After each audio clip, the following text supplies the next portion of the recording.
Alors, j'examine ici 4 questions. Pourquoi cache-t-on l'ésotérisme? D'où vient cette haine de l'ésotérisme? Et d'où vient l'idée de cacher, qu'il faut cacher, il faut opérer une censure sur les relations entre art moderne et ésotérisme? Et ensuite, quel ésotérisme de Péladan a-t-il influencé l'art moderne et par quels intermédiaires? Et pour conclure, je vais mentionner un aspect quelque peu secret de la doctrine de Péladan qui a été lu et qui a influencé des artistes. Alors, premièrement, pourquoi l'ésotérisme n'a pas été complètement populaire?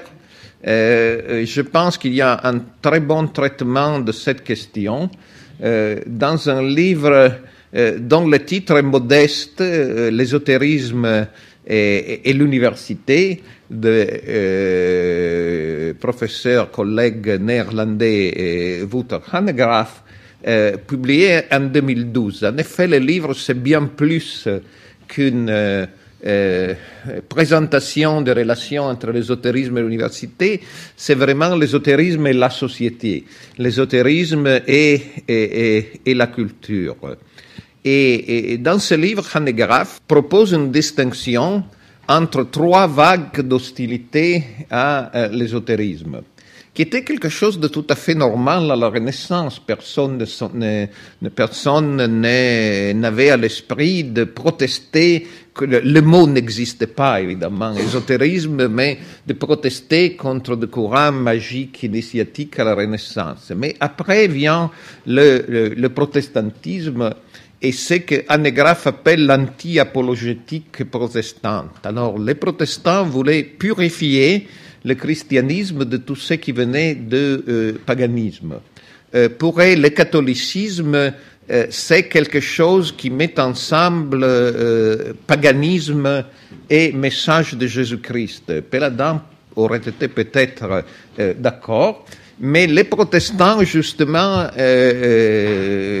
voulaient restaurer un christianisme pur, en éliminant tout ce qui venait du paganisme, donc y compris le platonisme, la magie, l'hermétisme, dont ils pensaient trouver des traces, même avant la Renaissance, dans la liturgie et dans l'art catholique. Donc, les premiers qui ont essayé de déésotériser la culture européenne ont bien été les protestants. Alors, ensuite, deuxième vague anti-ésotérique, les Lumières.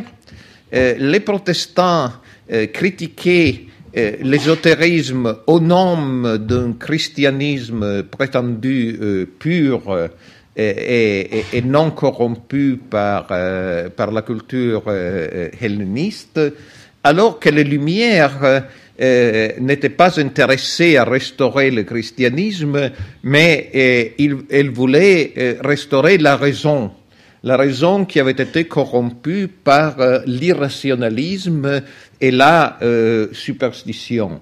Alors, à l'époque des Lumières, on voit jeter un soupçon sur les artistes qui ont quelque chose à faire avec l'ésotérisme, comme William Blake.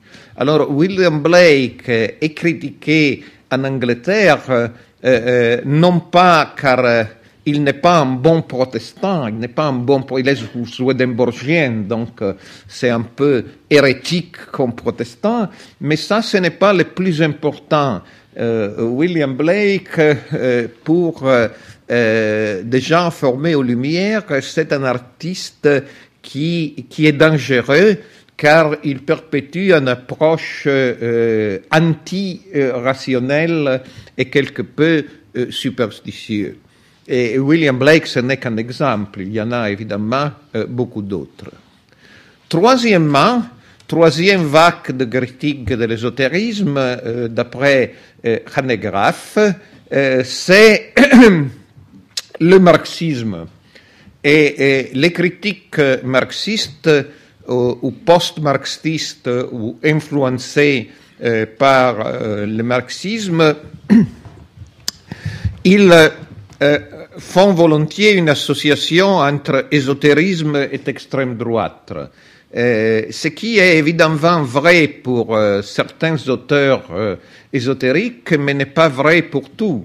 Annie Besant, c'est sans doute ésotérique, et c'est plutôt la gauche.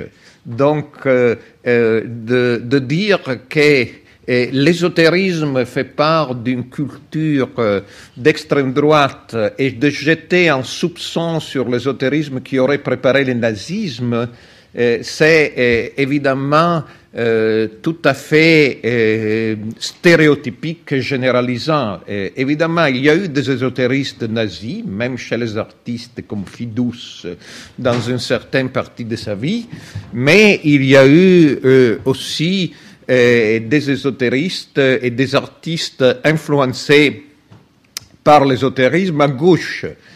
Mondrian, que j'évoquais tout à l'heure, son dernier chef-d'œuvre, ça s'appelle Victory Boogie Woogie, et il est produit à New York, avec l'aide de Charmian von Weygand, qui est un peu elle a une relation romantique avec Mondrian dans ces dernières années, mais c'est quelqu'un qui fait partie du Parti communiste des États-Unis. Ils sont tous les deux théosophes en plus, et Victory Boogie Woogie, c'est une grande œuvre de Mondrian, qui a été d'ailleurs achetée par 80 millions les musées de Den Haag, et qui est une célébration de la victoire des forces alliées contre le nazisme.